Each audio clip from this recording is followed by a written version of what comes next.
Are you reacting, or are you just observing?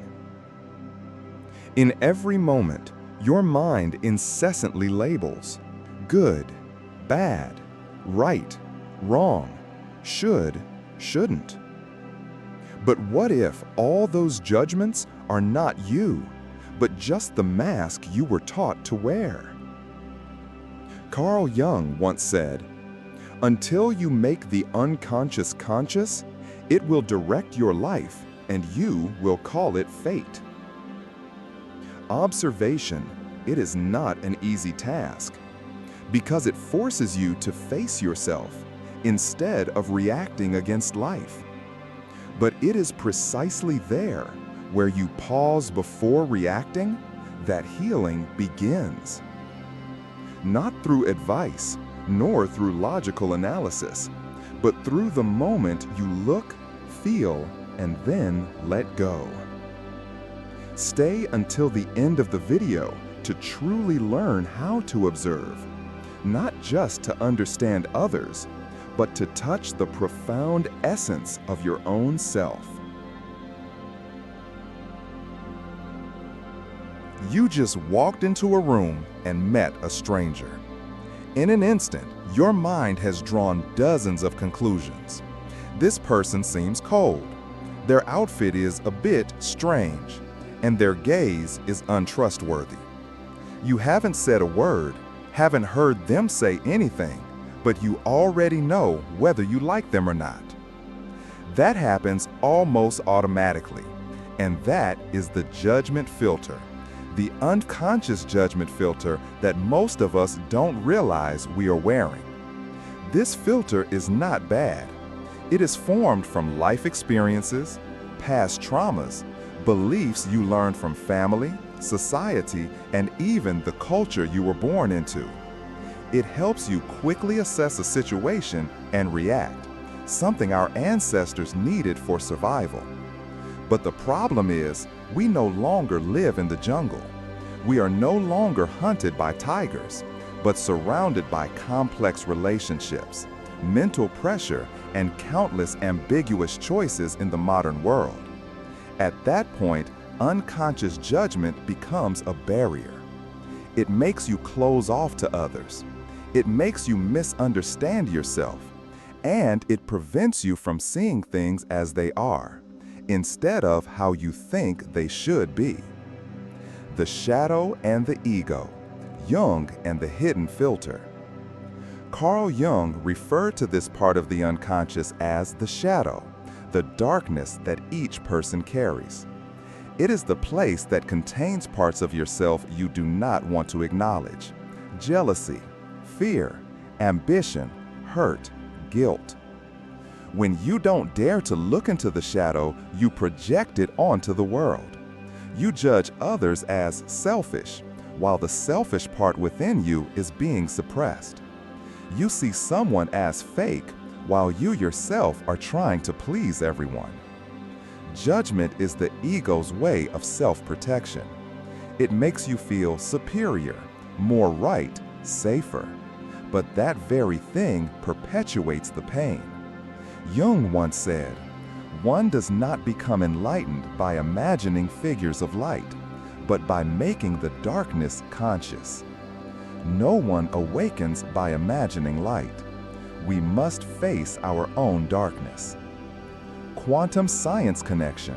Observation changes the outcome. Interestingly, quantum physics also offers a similar insight. In the famous double-slit experiment, scientists discovered that as long as there is an observer, the behavior of particles, electrons, changes from wave to particle. That is, the behavior of reality changes when you observe it. The presence of consciousness is not neutral. It has the power to intervene in the way the world operates. When you look at yourself, at your emotions, thoughts, reactions, you are doing the same thing. Your non-judgmental observation begins to collapse the wave function. It causes the unconscious patterns to gradually lose their power. If you continue to judge yourself for being angry, You are merely repeating the old pattern. But if you just observe, acknowledge, without adding any stories, real change begins. Practice a moment of observation. Next time you see someone who annoys you, stop. Don't react hastily. Ask, where is this feeling coming from? Why do I label them this way? Is there a part of you that has been hurt in a similar way? Just stop and ask. You are reclaiming your power. You are no longer a victim of habits, but rather a conscious observer. In summary, the judgment filter is formed from the unconscious and influences the way we see the world. Jung called it the shadow, the part of ourselves that has not yet been integrated. Non-judgmental observation is the key to bringing the unconscious to light. Quantum physics shows observation can change the nature of reality. When you observe yourself without labeling, you begin the true healing process.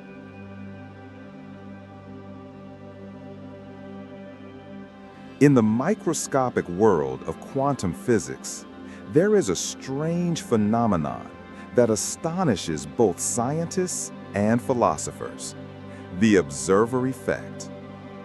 The double-slit experiment, one of the most famous experiments, shows that just having an observer is enough to change reality. The double-slit experiment and the gaze that changes reality. When a beam of electrons is shot through two narrow slits without anyone observing, it does not just pass through one of the slits. It creates an interference pattern resembling waves. That is, each tiny particle behaves like a wave of energy, spreading out, passing through both slits at the same time. But when the scientist placed an observation device to see which slit the particle went through, the wave pattern disappeared. Electrons suddenly behave like particles, choosing a single slit and no longer creating interference. Reality has changed, solely because of the observer's intention. This evokes a powerful truth. Consciousness does not merely passively observe reality, but also shapes it. Human consciousness and the inner reality. If a glance can change the way an electron operates, what can your attention to yourself do? When you observe your inner emotions, not to adjust, not to control, but just to observe, you are creating a profound change in the nervous system.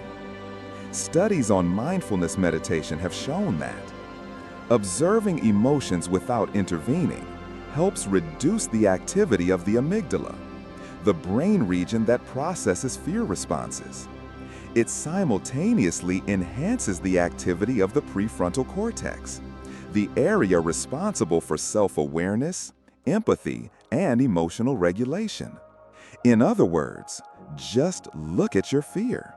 It starts to dissolve. It's not because you impose positivity, but because the light of consciousness has shone on the dark areas. As Jung once said, until you make the unconscious conscious, it will direct your life, and you will call it fate.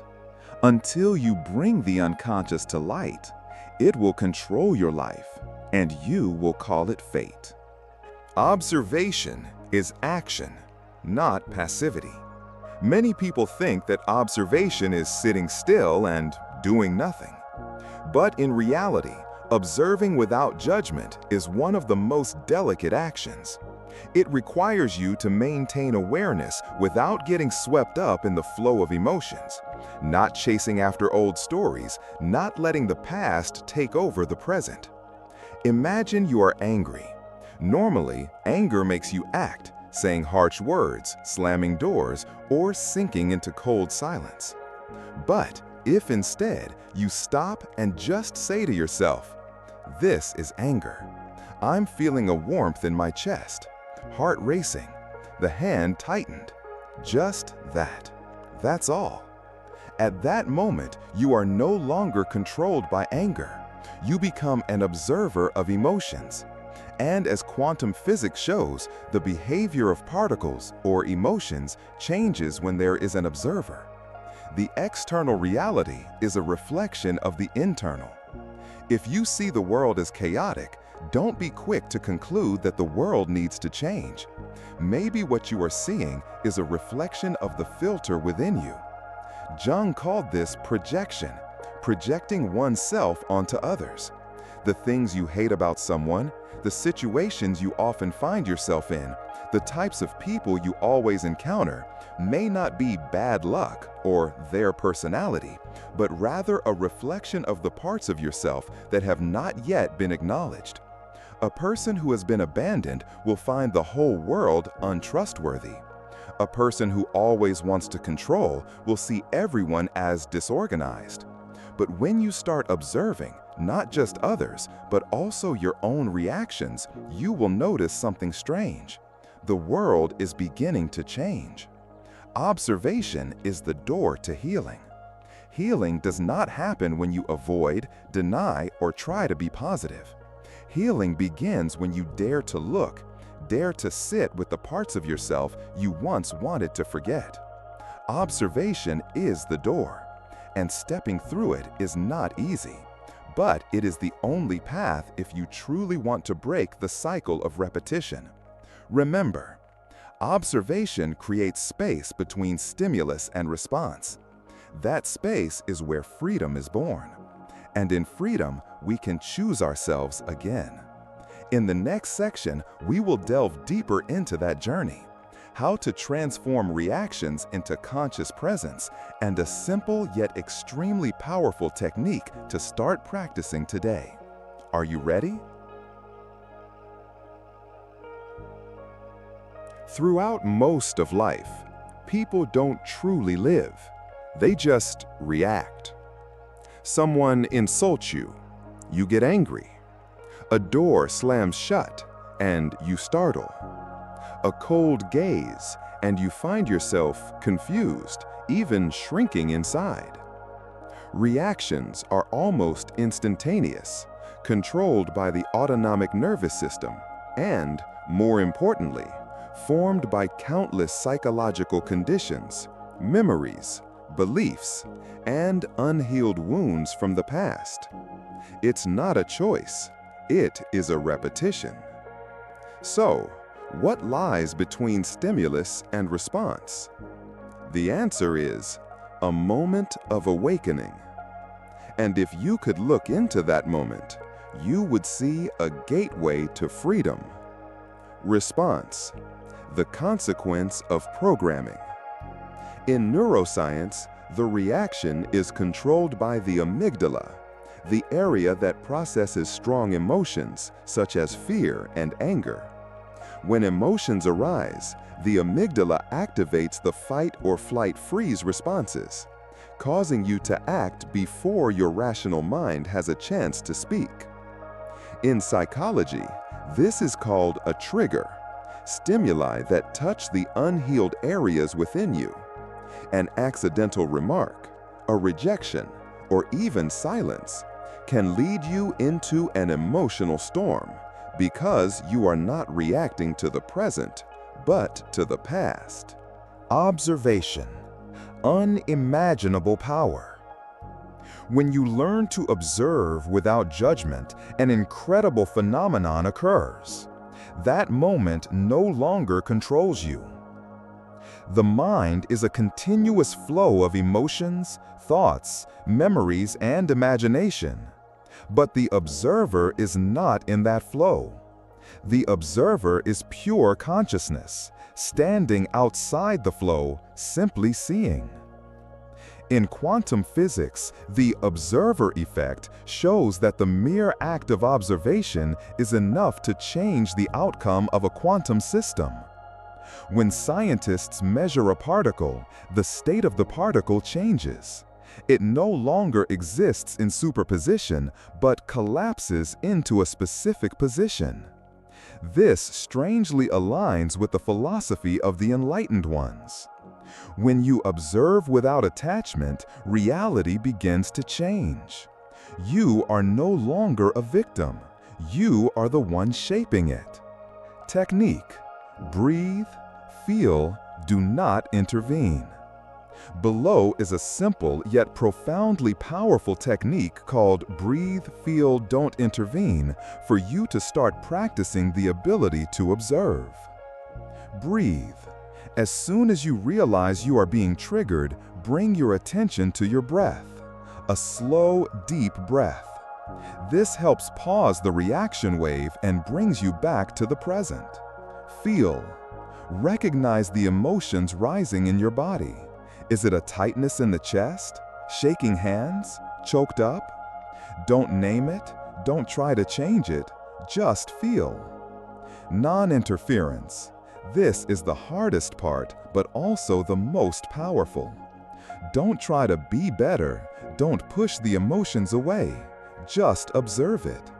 Like sitting next to a crying child, you don't get caught up, you don't run away. You just stay there, with your full presence. Repeating this, you begin to build a space between stimulus and response. And it is in that space that freedom begins. No longer a puppet of emotions. When you practice observation, you gradually detach yourself from the role. You no longer identify yourself with anger, jealousy, or hurt. You see it, but you are not it. Just like the sun is not affected by the clouds, you realize that your true nature is the stillness behind it all. Carl Jung once described the process of psychological analysis as a journey back to oneself. And the first thing to learn on that journey is not to change oneself, but to clearly see how one is reacting. Non-judgmental observation is not passivity. That is the quintessential act of a soul awakening. When you stop, breathe, and simply look within, you are returning home.